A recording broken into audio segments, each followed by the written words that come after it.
टमाटर की सब्जी। सुनीता कुछ सामान पहुंचाने अपने काका की छोटी बेटी के ससुराल आई थी। अरे विमला, ये गोभी मटर की सब्जी में इतने सारे टमाटर मिलाएगी तू? हाँ, दिमाग तो ठीक है ना तेरा?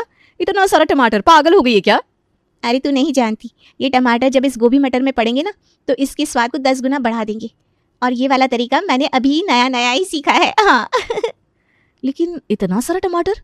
अरे हाँ पापा, एक बार मेरी ये सब्जी बन जाने दे, तब तू भी देखना मेरी तारीफ करते थकेगी नहीं तू। अच्छा ऐसी बात है तो ठीक है भाई, फिर हम भी ट्राई कर लेते हैं तुम्हारी ये टमाटर वाली सब्जी। हाँ हाँ। विमला अपनी थोड़ी सी सब्जी में ढेर सारे टमाटर का इस्तेमाल करती है और सब्जी बनाकर तैयार कर लेती है। ले सुनीता, चक, बन गई मेरी टमाटर वाली सब्जी। खुशबू तो काफी अच्छी आ रही है विमला। चिंता मत कर, स्वाद भी बहुत अच्छा होगा। सुनीता सब्जी चखती है। अरे विमला, वाकई में सब्जी तो बहुत टेस्टी बनी है यार। देखा, मैं तुझसे बोल रही थी ना टमाटर की ये वाली सब्जी बहुत टेस्टी लगती है। लेकिन तू है कि मेरी बात ही नहीं मान रही थी और बस सवाल पर सवाल करे जा रही थी। तेरे सवालों से ना मेरा सर दुख गया था। अरे सॉरी पापा। सॉरी क्यों? तुझे पता है ना मेरी मजाक करने की आदत है। दोनों बहनें बातचीत करती रहती है। वहीं करीब 3 घंटे बाद सुनीता विमला के घर से चली जाती है। तभी रास्ते में, जब विमला टमाटर से इतनी अच्छी सब्जी बना सकती है तो मैं क्यों नहीं बना सकती? मैं भी ट्राई करती हूँ। अरे भैया, 5 किलो टमाटर देना तो। बहन जी अभी दे दो। सब्जी वाले भैया सुनीता को 5 किलो टमाटर दे देते हैं। टमाटर लेकर सुनीता घर पहुंचती है। इतना सारा टमाटर लेकर क्यों आ गई? मोहल्ले वालों को इससे मारने के लिए क्या? अरे मम्मी जी, टमाटर लेकर आई हूं तो जाहिर सी बात है कि सब्जी बनाने के लिए लेकर आई होंगी। इसमें पूछने वाली कौन सी बात है? अरे अगर पूछ लिया तो क्या हुआ? पहाड़ गिर गया क्या तेरे ऊपर? हाँ और नहीं तो क्या, जब देखो उल्टा जवाब देती रहती है। तमीज नाम की एक चीज नहीं है। अरे तो आप कौन सा सीधा जवाब देती हैं मुझे कभी? जितना दिमाग तुम हमें जवाब देने में लगाती हो ना बहू, उतना दिमाग जरा अपने काम में लगा लिया करो तो बेहतर होगा। दिन भर बस काम काम काम करती रहती हैं आप। अरे मैं इस घर की बहू हूँ या फिर किसी ऑफिस में काम करने वाली कोई कर्मचारी जो बस अपने काम को बेहतर करती रहूंगी? तुम आजकल की बहुओं को ना बोलने की तमीज ही नहीं होती, ना ही कोई काम सही से आता है।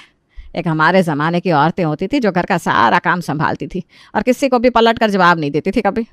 मम्मी जी, आपको देखकर लगता नहीं कि आप अपने समय में सारा घर संभालती थी? मुझे तो लगता है उल्टा आपकी सासू माँ को ये सब संभालना पड़ता होगा। बकवास बंद कर। तू शुरू किससे किया था? मैं तो चुपचाप टमाटर लेकर किचन में जा रही थी, आप ही ने मुझे टोका। आप हमेशा ऐसा करती है क्योंकि आपको देखना होता है ना मैं क्या लेकर आई हूँ। हाँ तो देखूंगी ना।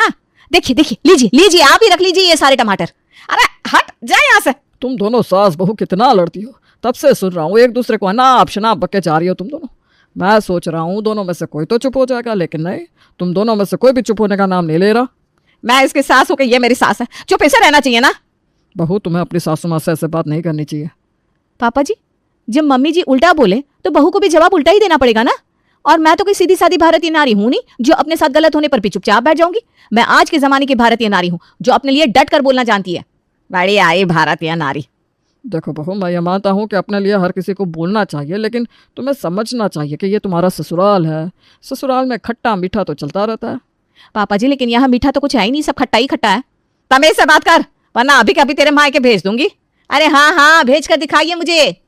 प्रतिमा, तुम भी चुप हो जाओ अब। वो छोटी है लेकिन तुम तो बड़ी हो। हाँ हाँ, आप ना बस मुझे ही चुप कराने में लग गए। यही दिन देखना रह गया था। ज्यादा बोलेंगी तो यही होगा ना। अगले दिन, चलो आज संडे है, सभी लोगों को टमाटर वाली गोभी मटर की सब्जी बनाकर खिलाती हूँ। आज सुनीता सभी के लिए चावल और गोभी मटर की सब्जी बना देती है जिसमें ढेर सारे टमाटर पड़े हुए थे। चलो सब्जी तो रेडी होगी, अब सभी को दे देती हूँ। हे भगवान, बस सबको पसंद आ जाए। सुनीता सभी के लिए खाना परोस देती है। वहीं सुनीता की सासू माँ जैसे ही उस टमाटर वाली सब्जी को देखती है, अरे ये गोभी मटर की सब्जी है या टमाटर की? गोभी मटर तो दिख नहीं रहे, बस टमाटर ही टमाटर दिख रहा है। हाँ बहू, लगता है तुमने सब्जी में टमाटर कुछ ज्यादा ही डाल दिया है। अब समझ में आया कल ये इतने सारे टमाटर क्यों लेकर आई थी? ये बनाने के लिए लेकर आई थी टमाटर। वाह जी वाह, सारा टमाटर सत्यानाश कर दिया इसने। मम्मी जी, आप तो ऐसे कह रही हैं जैसे आपके पैसे लगे हैं इस टमाटर में। अरे मेरे पति के पैसे, आपको क्यों चिंता हो रही है? सुनीता, माँ से सही से बात करो।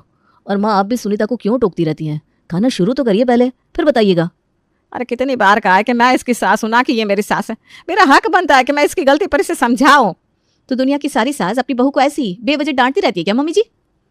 भाभी, आपको पता नहीं है कि दुनिया की दूसरी सास कैसी कैसी होती हैं। अगर पता होता तो आप इतना ना बोलती। अरे मेरी माँ तो फिर भी उनसे लाख गुना अच्छी है, लेकिन फिर भी आप मेरी माँ को कोई रिस्पेक्ट नहीं देती। आपको तो बात करने की भी बिल्कुल तमीज़ नहीं है। नाना जी माफ करना, लेकिन बात करने की तमीज़ तो आप में भी ना है। मैंने ऐसा क्या किया बताइए? अच्छा, दीदी 11 दिन पहले जब आपको एक महंगी वाली जैकेट चाहिए थी, तब आप विनीत जी से पैसे मांग रही थी। तब विनीत जी ने आपको ये बोला था कि अभी वो आपको ये जैकेट नहीं दिलवा सकते, हाँ उससे थोड़ी कम प्राइस वाली जैकेट दिलवा सकते हैं, और आप मानने को तैयार ही नहीं हो रही थी। आपकी जिद थी, आपको वही जैकेट चाहिए, और इस चक्कर में आपने अपने भैया को क्या क्या बोल दिया था, याद है आपको, या फिर से आपको याद दिलाऊं? सुनीता चुप हो जाओ। मुझे भूख नहीं लग रही, मैं जा रही हूँ। अरे रुक तो बेटा। बेटा ऐसा मत करो, बैठो। सभी के समझाने पर राधा बैठ जाती है। इसके बाद सभी लोग सब्जी चखते हैं। गोभी मटर की टमाटर वाली ये सब्जी कुछ खास नहीं बनी, बस खट्टा खट्टा स्वाद आ रहा है। बहुत भूख लग रही है इसलिए खा रही हूँ। राधा तू भी ना कितना बोल रही है अब। अरे सही तो कह रही है वो। अरे प्रतिमा अब जो भी है खा लो, वैसे भी दिन के 2 बज गए। हाँ पापा, मजबूरी में खा रहे हैं हम लोग, और क्या। तो आज गोभी मटर की टमाटर वाली ये सब्जी ठीक ठाक ही बनी थी, इसलिए सब लोग खा भी लेते हैं। वहीं इस बात से सुनीता को ऐसा लगता है कि सभी को उसकी टमाटर की ये सब्जी बहुत पसंद आई है। अब वो हर सब्जी में टमाटर का पेस्ट मिलाने लगी थी।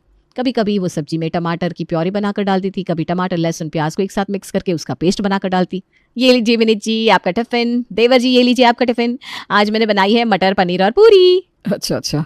दोनों भाई अपना टिफिन लेकर ऑफिस निकल जाते हैं। अरे देखो तो सही, पनीर की सब्जी में कितना टमाटर मिला हुआ है, और सब्जी कितनी लाल लाल दिख रही है। वही तो माँ, हम तो भाभी से परेशान हो गए, इतनी तेज भाभी मिली है कि पूछो मत। तभी सुनीता आती है। आप दोनों माँ बेटी घुसुर पुसुर बंद करिए और जल्दी से नाश्ता कर लीजिए। और ननद जी आधे घंटे में आपका कॉलेज का टाइम हो जाएगा ना, चलिए जल्दी नाश्ता कर लीजिए। भाभी आपको मेरे कॉलेज की चिंता करने की जरूरत नहीं है, और प्लीज़ ये हर सब्जी में इतना सारा टमाटर मिलाना बंद करिए ना। देखो दीदी, आप तो बायोलॉजी की स्टूडेंट है, आपको पता होना चाहिए कि टमाटर से हमें कितने फायदे होते हैं, क्योंकि इसमें विटामिन, मिनरल्स और एंटीऑक्सीडेंट्स का अच्छा मिश्रण जो होता है। मुझे सब पता है, आप मेरी टीचर बनने की कोशिश मत करिए। थोड़ी देर बाद राधा अपने कॉलेज के लिए निकल जाती है। क्या हुआ प्रतिमा? अरे वही सर में दर्द हो रहा है। अच्छा, तो इसलिए आज तुम चुप चुप हो? क्या मतलब है आपका? अब कुछ नहीं। तभी किचन से मिक्सचर चलने की आवाज़ आती है। लो, महारानी ने अभी अभी हमें टमाटर वाली मटर पनीर खिलाई है, अब फिर से और टमाटर पीसने में लग गई। कहीं ये हम सबको टमाटर खिला खिला कर मार ना डाले। वहीं दूसरी ओर किचन में सुनीता ढेर सारे टमाटर का पेस्ट बना रही थी। चलो 3 दिन के लिए छुट्टी, अब ये मेरा टमाटर पेस्ट 3 दिन तक तो चल ही जाएगा। ये काम तो हो गया। हाँ, अब खाना बनाने की तैयारी कर लो। सुनीता ने डिसाइड किया था कि वो आज टमाटर और शिमला मिर्ची की चटपटी सब्जी बनाएगी, इसलिए वो टमाटर और शिमला मिर्ची की सब्जी बनाने की तैयारियां करने लगती है। अरे विनीत के पापा, मैं तो इस टमाटर की खुशबू से परेशान हो गई हूँ। कोई बात नहीं प्रतिमा, थोड़ा बहू की नई डिश भी खा लेते हैं, उसका मन भी बहल जाएगा। अभी बहू को हर सब्जी में टमाटर डालकर खाने का शौक चढ़ा है, तुम चिंता मत करो, उसका ये शौक जल्दी ही उतर जाएगा। आप ना हमेशा उसका पक्ष मत लिया करिए। हाँ, मुझे बहुत गुस्सा आता है, कितनी तेज औरत है वो, पूछो मत। देखो प्रतिमा, वो तेज़ है ये तो मैं भी मानता हूँ, इसीलिए मैं उसे बीच बीच में समझाता रहता हूँ। अभी उसकी उम्र कम है, वो धीरे धीरे सब समझ जाएगी। इसे यहाँ कुछ और साल बिताने दो। मैंने सुना है कि सुनीता घर की लाडली बेटी है, इसलिए उसका स्वभाव थोड़ा ऐसा है। हाँ हाँ, महारानी है क्या कहीं की? देखो प्रतिमा, 5 महीने पहले तुम्हारी बगल वाली शांति देवी से लड़ाई हुई थी, याद है कि नहीं? तब तुम्हारी बहू ने ही तुम्हारा साथ दिया था।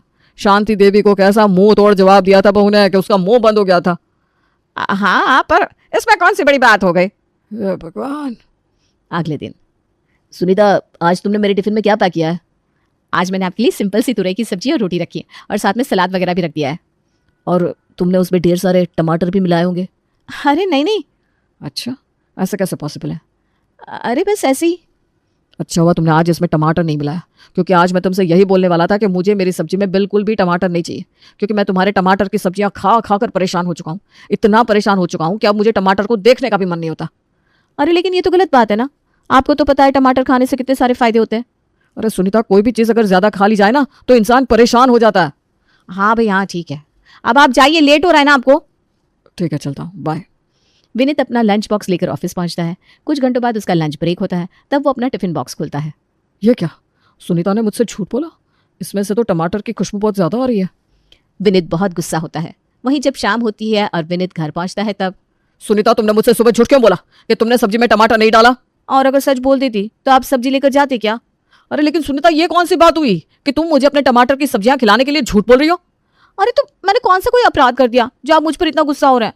बस आपको टमाटर वाली सब्जी ही तो खिलाई है। हाँ, वो भी झूठ बोलकर। अब तुम अपने टमाटर की सब्जियों के लिए हमसे झूठ बोलने लग गई हो। अरे तो आपको टमाटर की सब्जियां खिलाकर मैं अच्छा ही तो काम कर रही हूँ, इससे आपकी सेहत बनेगी। आप ना बेवजह मुझ पर गुस्सा मत करिए। वैसे ही सुबह से मेरा मूड खराब है, एक तो दिन भर आपकी माँ बक बक करती रहती है और शाम को आप शुरू हो गए। सुनीता, खामोश हो जाओ, बहुत बदतमीज हो गई हो तुम। हाँ, सब मुझ पर ही चिल्लाओ बस। पराये घर से आई हूँ ना, इसलिए सब मुझे परायापन दिखाते हैं। इस घर में कोई ऐसा नहीं है जो मेरा पक्ष ले, सब मुझे ही सुनाते रहते हैं। ये कहकर सुनीता रोने लगती है। विनीत उस समय तो कुछ नहीं बोलता, लेकिन उसको अपनी पत्नी के लिए बुरा लगता है। अगले दिन जब संडे था, ये टमाटर वाला भरता अच्छा बना है। अपने पति के मुंह से तारीफ सुनकर सुनीता खुश हो गई। एक पैसे का नहीं बना ये टमाटर का भरता। शाम के समय सुनीता अपनी बनाई हुई टमाटर वाली मिक्स सब्जी खाती है। क्या स्वाद आ रहा है, वाह वाह सुनीता, तू तो मास्टर शेफ है यार। इसे ही कहते हैं मियाँ मिट्ठू बनना। इतना ज्यादा टमाटर डाला है कि गंध यहाँ तक आ रही है। वही तो, अब ये कुछ ज्यादा ही हो रहा है। वहीं पहले तो सुनीता टमाटर का घोल करीब 3-4 दिन के लिए बनाकर रखती थी, लेकिन अब सुनीता टमाटर का घोल करीब 7-8 दिन के लिए बनाकर रखने लगी थी, ताकि उसे बार बार टमाटर का पेस्ट ना बनाना पड़े। ऐसे ही दिन गुजरते रहते हैं। तभी एक दिन जब सुनीता की सासू माँ किचन में अचानक से आती है। अरे बहू रुक जरा, ये क्या कर रही है तू? इस टमाटर के घोल की सब्जी बनाने जा रही है? अरे इसमें से तो कितनी दुर्गंध आ रही है। अरे माँ जी, कहाँ स्मेल आ रही है? पागल हो गई है क्या तू? अपने आलसीपन के कारण हम सबको बीमार करना चाहती है। छोड़िए टमाटर का घोल, दे मुझे। अरे माँ जी, प्रतिमा देवी अपनी बहू के हाथ से टमाटर की पेस्ट वाली कटोरी छीन लेती है। शाम के टाइम अचानक से सुनीता की ननद को उल्टी होने लगती है। जब उसे डॉक्टर के पास ले जाया जाता है तो पता चलता है कि उसे फूड पॉइजनिंग हो गई है। सभी इस बात से नाराज हो जाते हैं और उस दिन सुनीता को खूब सुनाते हैं। वहीं उसके कुछ दिन बाद, अरे अनुराधा, तू यहाँ? हाँ दीदी, मैं आपको सरप्राइज देना चाहती थी। अच्छा, ये तो बहुत अच्छा सरप्राइज है मेरे लिए। आजा आजा, अंदर आ। हाँ दीदी। अंदर आकर अनुराधा अपनी दीदी के ससुराल वालों से मुलाकात करती है। इसके करीब 1.5 घंटे बाद, दीदी, मैं आपको अपने घर ले जाने आई हूँ, आप कुछ दिन के लिए चलो ना मेरे घर। अच्छा ठीक है, मैं शाम को घर वालों से पूछ लेती हूँ। अनुराधा अपनी बहन के घर करीब 10-11 दिन रहती है और उसके बाद अपनी बहन को लेकर अपने घर वापस लौट आती है। अरे बहू, आज गाजर का सूप थोड़ा बना देना। जी सासू माँ। इसके बाद अनुराधा अपनी सासू माँ के लिए गाजर का सूप और गाजर का हलवा बनाती है। शाम को खाने में मटर, गोभी और गाजर की मिक्स सब्जी बनती है। अनुराधा, लगता है तेरे ससुराल वालों को गाजर कुछ ज्यादा ही पसंद है। हाँ दीदी। लेकिन सुनीता को अभी ये कहाँ पता था कि ये तो बस शुरुआत थी। बात ये थी कि अनुराधा के ससुराल में लगभग सभी की आंखें कमजोर थी और सभी को चश्मा चढ़ा हुआ था, इसीलिए सभी लोग गाजर खाना बेहद पसंद करते थे। वहीं रोज रोज गाजर खाते खाते अनुराधा को भी गाजर खाने की आदत पड़ गई थी, तो अब इसलिए सुनीता को भी हर रोज बस गाजर की ही बनी हुई सब्जियां मिलती थी। हे भगवान, ये मैं कहाँ फंस गई? अब मैं यहाँ कुछ बोलूँ तो भी कैसे बोलूँ, अपनी बहन के ससुराल में जो हूँ। और सुनीता चुपचाप ऐसे ही गाजर की सब्जी, गाजर का हलवा, गाजर का जूस, पराठा और तो और लगभग हर सब्जियों में गाजर को ही खाती है, वो भी बड़े बेमन से। अरे अनुराधा, मेरी फ्लाइट की टिकट बुक हुई कि नहीं? तू कह रही थी ना कैंसिल हो रही है बार बार। हाँ दीदी, मैं बताना भूल गई थी, आज सुबह ही ना आपकी फ़्लाइट बुक हो गई है, टाइमिंग कल सुबह की है। अच्छा अच्छा। अगली सुबह सुनीता अपने ससुराल पहुंचती है, तब जाकर उसे सुकून मिलता है। वहीं थोड़ी देर बाद सुनीता किचन में जाती है और साधारण आलू गोभी की सब्जी बनाकर सबको खिलाती है। अरे ये चमत्कार कैसे हुआ भाई? अब चुप रहो ना। अरे माँ, जैसे भी हुआ हो, हमारे लिए तो अच्छा हुआ है ना। तो वाकई में सुनीता को समझ में आ गया था कि हर रोज एक ही चीज वाकई में नहीं खाई जा सकती, खास करके तब जब वो चीज आपके इतने पसंद की ना हो।